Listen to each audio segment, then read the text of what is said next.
Hi friends, welcome to Saran Mega's Kitchen. வீடியோக்குள்ள போறதுக்கு முன்னாடி சரண் மேகாஸ் சேனலை சப்ஸ்கிரைப் பண்ணாதவங்க சப்ஸ்கிரைப் பண்ணிக்கோங்க. மறக்காம அந்த பெல் பட்டனை பிரஸ் பண்ணிக்கோங்க. ஹலோ வியூவர்ஸ், பார்த்தோன்னே கண்டுபிடிச்சிருப்பீங்க. ஆமாங்க, வேடந்தாங்கல் பறவைகள் சரணாலயம் பற்றி தான் இன்றைக்கி நம்ம பார்க்க போகிறோம். இந்த வேடந்தாங்கல் பறவைகள் சரணாலயம் எக்ஸாக்டாக எங்கே இருக்குதுன்னு பார்த்தீங்க அப்படின்னா, நம்ம நேஷனல் ஹைவேஸ்லேருந்து படாலம் கூட் ரோட்டில் ரைட் எடுத்தீங்க அப்படின்னா, அதாவது சென்னையிலேருந்து வரும்போது ரைட் எடுத்திங்கன்னா ஜஸ்ட் ஒரு 20 கிலோமீட்டர்ஸில் ஒரே ஸ்ட்ரெயிட் ரோடுங்க வேடந்தாங்கல் பேர்ட் சென்ச்சுரி இருக்குது. இங்கே நிறைய இன்ட்ரெஸ்டிங்கான தகவல்கள், எனக்கு தெரிஞ்ச தகவல்களை உங்கள் கூட நான் ஷேர் பண்ணிக்கிறேன். தொடர்ந்து வீடியோவை பார்த்துட்ருங்க. எங்களால் முடிஞ்ச அளவுக்கு உங்களுக்கு கவர் பண்ணியிருக்கோம். இதுதாங்க டிக்கெட் கவுண்டர். நீங்கள் பார்த்தீங்கன்னா தெரியும் யார் யாருக்கு எவ்வளோ அமௌண்ட்டுன்னு சொல்லியிருப்பாங்க. உள்ளே கேமரா அலோடு இல்லைங்க. கேமரா அலோடுனா நம்ம பே பண்ணி போகணும். அந்த டிக்கெட் கவுண்டருக்கு பக்கத்தில் இந்த மாதிரி பேர்ட்ஸ் பற்றின சில தகவல்களை போட்டிருக்காங்க.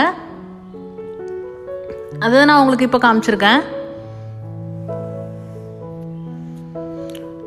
இது வேடந்தாங்கலுக்கு எக்ஸாக்டான ஒரு சீசன் அப்படின்னு பார்த்தீங்க அப்படின்னா அக்டோபர் டு மார்ச். அந்த டைமில் தான் வந்து ஃபாரின்லேருந்து வரக்கூடிய நிறைய பேர்ட்ஸ் எல்லாம் இங்கே வந்து மைக்ரேஷனுக்காக வரும். ப்ரீடிங் டைம் இது. ஃபாரின் பறவைகள் மட்டும் இல்லைங்க, நம்ம வெளிநாட்டு பறவைகள் இல்லாமல் உள்நாட்டு பறவைகளும் இங்கே வந்து இனப்பெருக்கத்துக்காக வந்து போகுது. இங்கே வர எல்லா பறவைகளும் இனப்பெருக்கம் பண்ணுது அப்படின்றது கிடையாதுங்க. சில பறவைகள் ரொம்ப லாங் டிஸ்டன்ஸ் ட்ராவல் பண்ணி அதோட போகும்போது இதோட resting பிளேஸாக use பண்ணிக்குது.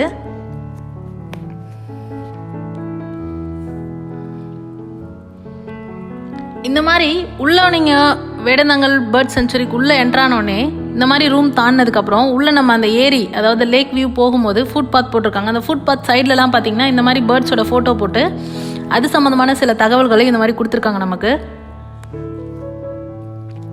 One day picnic போகணும் அப்படின்னா நம்ம இந்த பிளேஸை சூஸ் பண்ணலாம். இப்போ கரெக்டாக உங்களுக்கு வின்டர் ஹாலிடேஸ் டைம் தான். நீங்கள் இதை அழகாக குழந்தைங்களுக்கு யூஸ் பண்ணிக்கலாம். இந்த டைமை சீசன் டைமுங்க இது.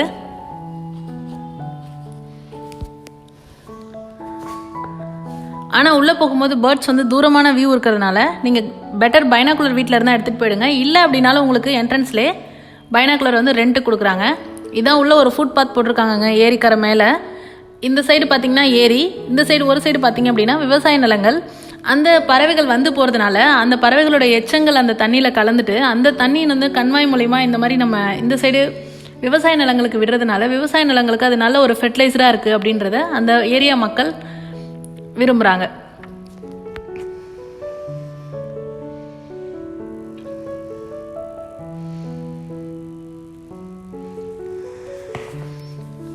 இந்த ஏரி பார்த்திங்கன்னா மொத்தம் ஒரு 30 ஹெக்டேர்ஸ், அதாவது 30 ஹெக்டேர் அளவுக்குள் உள்ளது. இது ஒரு மொத்தமாக இதுக்கு எவ்வளோ பறவைகள் இங்கே ஷெல்டர் ஆக முடியும் அப்படின்னு பார்த்திங்கன்னா ஒரு 75,000 பறவைகள் வரைக்கும் இந்த ஏரியில் அந்த பறவைங்களுக்கு இருப்பிடம் கொடுக்க முடியும். அங்கங்கே மரங்கள் இருக்குங்க. இந்த ப்ரீடிங் டைமில் வர பறவைகள் வந்து ரொம்ப பிஸியாக பார்த்தீங்க அப்படின்னா கூடு கட்டுறதுல ரொம்ப பிஸியாக இருக்குது. ஒன்றோட ஒன்று விளையாண்டுக்கிறது. அப்புறம் பார்த்திங்கன்னா ஒரு மரத்துலேயும் ஒரு குறிப்பிட்ட மரத்தில் மட்டும்தான் உட்காந்துருக்கு. அதுக்கு என்ன ரீசன் எனக்கு தெரியல. அதுவே பார்க்க அழகாக இருந்துச்சு. அந்த ஏரி ஃபுல்லும் தண்ணிக்குள்ளே மரம், அந்த மரத்து மேலே இந்த மாதிரி பறவைகள் விளையாண்டுட்டு இருக்கிறது, அது நெஸ்டிங்க்கு பிஸியாக இருக்கிறது, அதெல்லாம் பார்க்க ரொம்ப இன்ட்ரெஸ்டிங்காக இருந்துச்சுங்க. எங்களால் முடிஞ்ச அளவுக்கு நான் உங்களுக்கு கவர் பண்ணி காமிச்சிருக்கேன். பாருங்கள், ரொம்ப சூப்பராக இருக்குது வியூ எல்லாம். அதுக்கிடையில் எனக்கு தெரிஞ்ச சில தகவல்களை நான் உங்கள் கூட ஷேர் பண்ணிக்கிறேன். இங்கே வந்து போகிற பறவைகள் பார்த்திங்க அப்படின்னா Canada, Siberia, Bangladesh, Burma, Australia இந்த மாதிரி வெளிநாடுகள்லேருந்து தான் அதிகமாக பறவைகள் வந்து போகுது. இது ஒரு 400 வருஷத்துக்கு முன்னாடி இருந்தே இங்கே வந்து பறவைங்க வந்து போகிறதா கண்டுபிடிச்சிருக்காங்கங்க.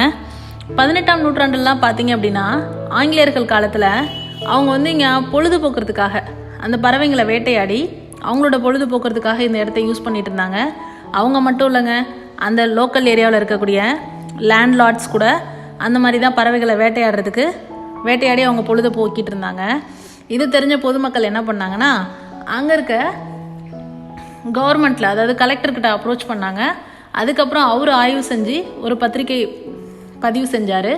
அதுக்கப்புறமா தான் 1936 தான் இது பறவைகள் சரணாலயம் அப்படின்னு தமிழ்நாடு வனத்துறையினால் அறிவிக்கப்பட்டது. இங்கே அது இல்லாமல் நிறைய பேர்ட்ஸ் வந்து போகிறாங்கங்க. மொத்தம் பார்த்திங்கன்னா ஒரு 40,000க்கும் மேலே பறவைகள் வந்து போகுது.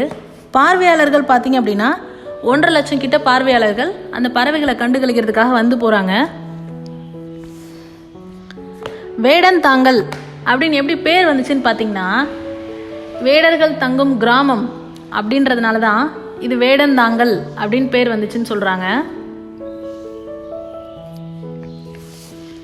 அதுக்கப்புறம் இங்கே வந்து போகிற பறவைகள் பார்த்திங்கன்னா, வெளிநாட்டு பறவைகள்லாம் கிழுவை, ஊசிவால் வாத்து, நீலச்சிறகி, தட்டவாயன், பச்சைக்காளி, பட்டான் உள்ளான், பவளக்காளி, இந்த மாதிரி வெளிநாட்டு பறவைகளும், உள்நாட்டு பறவைகள் பார்த்திங்கன்னா உன்னிக்கொக்கு, சிறுவன் கொக்கு, மஞ்சள் மூக்கு நாரை, முக்குளிப்பான், சிறிய நீர்க்காகம், இந்த மாதிரி உள்நாட்டு பறவைகளும் இங்கே வந்து போகிறாங்க இனப்பெருக்கத்துக்காக. அடுத்து பார்த்தீங்க அப்படின்னா, செல்ஃப் கான்ஃபிடென்ஸ்னு ஒரு பெரிய, அந்த பறவைக்கு செல்ஃப் கான்ஃபிடென்ஸ்க்கான பெரிய உதாரணனே சொல்லாங்க. அந்த பறவை பற்றி இந்த டைமில் நான் உங்ககிட்ட சொல்ல விரும்புகிறேன். அந்த பறவையோட பேர் பார்த்தீங்கன்னா பேண்ட் ஸ்வாலோ பேட். அது வந்து ஒரு சின்ன குருவி தாங்க. அது மேக்ஸிமம் மைக்ரேஷனுக்கு பார்த்திங்கன்னா ரொம்ப டிஸ்டன்ஸ் அது ஃபாரின்லேருந்து ட்ராவல் பண்ணி தான் வரணும். ஆனால் அந்த பெரிய விங்ஸ் உள்ள பறவைங்களால் மட்டும்தான் ரொம்ப லாங் டிஸ்டன்ஸில், அதாவது ரொம்ப ஹைட்டாக பறக்க முடியும். சின்ன சின்ன பறவைங்களால் அந்த மாதிரி பறக்க முடியாதுன்னு சொல்லுவாங்க. ஆனால் இந்த குருவி பார்த்திங்கன்னா அர்ஜென்டினா டு கலிஃபோர்னியாவுக்கு அதோட ப்ரீடிங் டைமுக்காக போகுது. அந்த மாதிரி போகும்போது அந்த பறவை எவ்வளோ கிலோமீட்டர் ட்ராவல் பண்ணுதுன்னு பார்த்தீங்கன்னா 8300 கிலோமீட்டர் ட்ராவல் பண்ணுதுங்க. அப்படி ட்ராவல் பண்ணி போகும்போது அது பசிபிக் ஓஷன் வழியாக தான் போகுது. அதுக்கு இந்த மாதிரி ரெஸ்டிங் எடுக்கிறதுக்காக நிலப்பரப்பு எதுவுமே கிடையாது. அதுக்காக அது என்ன பண்ணும் அப்படின்னா, அது கிளம்பி போகிறப்பவே அதோட அழகு, அதாவது அதோட பீக்கில் ஒரு சின்ன குச்சி எடுத்துகிட்டே போகுங்க. எடுத்துகிட்டே போயிட்டு அது எப்போல்லாம் ரெஸ்ட் எடுக்கணும்னு தோணுதோ அப்போல்லாம் அதோட கடல், அந்த ரெஸ்ட் எடுக்கிற டைமில் கடல் கீழே மட்டமாக வந்து அந்த குச்சி போட்டுட்டு அந்த குச்சி மேலே உட்காந்துக்குமா. அந்த குச்சி மேலே உட்காந்ததுக்கப்புறம் அதுக்கு ஏதாவது பசிச்சிச்சு அப்படின்னா அங்கே வந்து போகிற சின்ன சின்ன ஃபிஷ்ஷுங்கெல்லாம் பிடிச்சி சாப்பிடும். அது சாப்பிட்டதுக்கப்புறம் கொஞ்ச நேரம் ரெஸ்ட் எடுத்துகிட்டு மறுபடியும் அந்த குச்சோடையே அது பறக்க ஆரம்பிக்குமா. அது கலிஃபோர்னியா சென்றடைஞ்சதுக்கப்புறம் அந்த குச்சை போய் வைக்கிற இடம் பார்த்திங்கன்னா யாருக்குமே தெரியாதுங்க. இது வரைக்கும் யாருமே அந்த இடத்த கண்டுபிடிச்சவும் முடியல. அந்த பறவைங்க எங்கே வைக்குது எங்கே எடுக்குதுன்றத யாராலையும் கண்டுபிடிக்க முடியல. அப்படி யாருக்காவது தெரிஞ்சுது அப்படின்னாலும் அந்த பறவைங்கள் உடனே அந்த குச்சி இருக்கிற இடத்த மாற்றிடுமா. மறுபடியும் ரிட்டர்ன் வரும்போது அந்த பறவை அந்த குச்சை எடுத்துகிட்டே வருமா. இது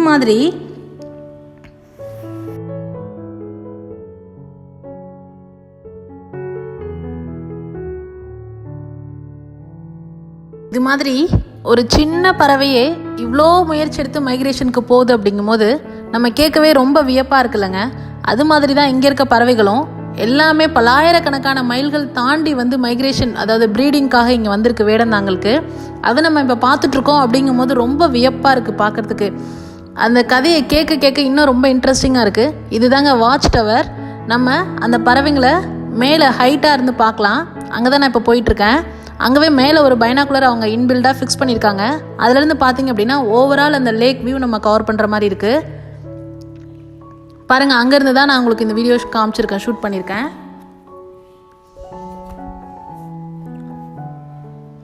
மரங்களோட தண்டே உங்களுக்கு தெரிஞ்சிருக்காது, அதுவே ஒரு அழகாக இருக்கும் பாருங்கள் பார்க்குறதுக்கு. ஃபுல்லும் தண்ணி கவர் பண்ணியிருக்கோம். வெறும் மரங்களோட உச்சி பகுதி மட்டும் தான் நம்ம பார்த்துட்ருக்கோம்.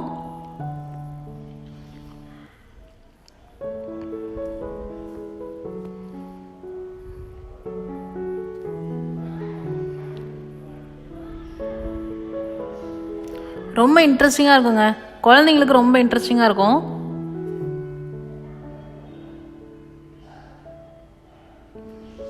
அதே மாதிரி நம்ம ஃபுட்பாத் புல்லுமே பார்த்திங்கன்னா ஒரே மரங்களால் சூழப்பட்டிருக்கனால நம்ம வெயில் டைம் போனோம் அப்படின்னா கூட நிழலாக தான் இருக்கும் ஃபுல்லாக நமக்கு நடந்து போகிற பாதை முழுசும். நீங்கள் பார்த்தீங்கன்னா தெரியும் பாருங்கள், ஒரு சில மரத்தில் மட்டும்தான் அது கும்பல் கும்பலாக உட்காந்துருந்துருக்கும். ஒரு சில மரம் ஃப்ரீயாகவே தாங்க இருக்குது.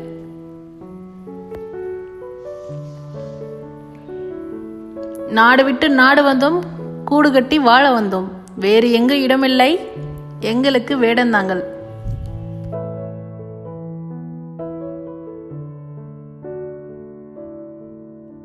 நான் ஒரு பறவை பற்றி பார்த்தேங்க, கரண்டி வாயன் அப்படின்னு சொல்லிட்டு.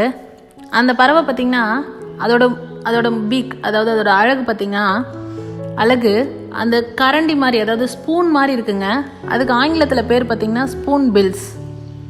அந்த பறவை பார்க்கவே அழகாக இருந்துச்சுங்க. என்னால் அதை க்ளோஸ்அப்பில் பார்க்க முடியல. அதாவது அங்கே வெளில அந்த பறவை பற்றின டீட்டெயில்ஸ் போட்டிருப்பாங்கள்ல, அங்கே நான் பார்த்தேன்.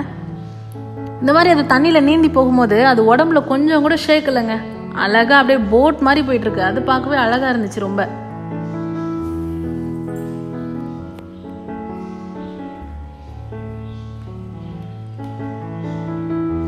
அதுவும் அவ்வளோ பலாயிரம் கிலோமீட்டர் கடந்து அது வந்து கரெக்டாக இந்த வேடந்தாங்கலுக்கு ரீச் ஆகணுன்றது வரைக்கும் அதுக்கு தெரிஞ்சிருக்கு பாருங்க அந்த பறவைங்களுக்கு.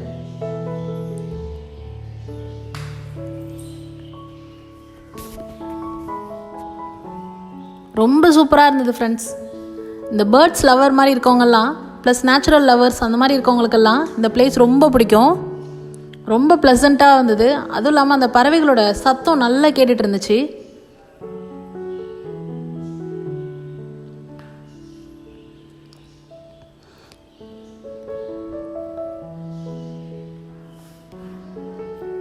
அந்த தண்ணி நீர்மட்டம் பார்க்குறதுக்காக அளவுகோல் கூட வச்சுருந்தாங்க, அதை நான் உங்களுக்கு காமிச்சிருந்தேன்.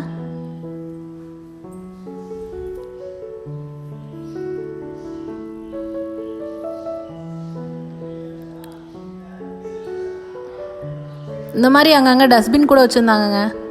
மக்கும் குப்பை மக்காத குப்பை அப்படின்னு போட்டிருந்தாங்க. அப்புறம் நம்ம மங்கீஸ் கூட பார்க்க முடிஞ்சிச்சு. இங்கே ஜாலியாக விளையாண்டுட்ருக்காங்க.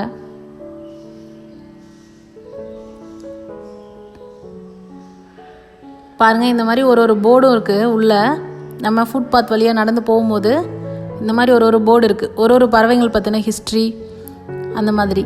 இது போகிற வழியில் நமக்கு குடிநீருக்காக இந்த மாதிரி பறவைகளோட பொம்மை வச்சு அதில் நமக்கு தண்ணி வர மாதிரி பைப் செட் பண்ணியிருக்காங்க. குழந்தைங்க அங்கே டைம் பாஸ் பண்ணும்போது அழகாக நம்ம ஸ்நாக்ஸ் இல்லை ஃபுட்டு ஏதோ எடுத்துகிட்டு போயிட்டு கூட உட்காந்து அந்த வியூவில் உட்காந்து சாப்பிட்றதே ஒரு தனி அழகுங்க. அது ஒரு தனி சந்தோஷமாக இருக்கும். நீங்கள் அதை ஃபீல் பண்ணி பாருங்கள். அது மட்டும் இல்லைங்க, நம்ம அந்த நடைபாதை கிட்டத்தட்ட ஒரு 1 கிலோமீட்டர் அளவுக்கு இருக்கும். அந்த 1 கிலோமீட்டர் அளவு நம்ம நடந்து வர அளவுக்கு இடையில தண்ணி வசதி, நம்ம உட்காந்து அந்த இயற்கையை ரசிக்கிறதுக்கு சேர் வசதி கூட பண்ணியிருக்காங்க. நம்ம அங்கங்கே ரெஸ்ட் எடுத்துக்கலாம்.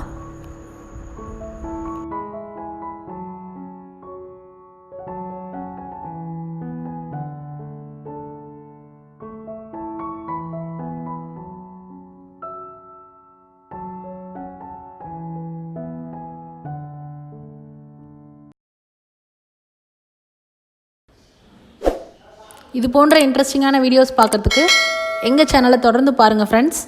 தேங்க்ஸ் ஃபார் வாட்சிங். தேங்க்யூ.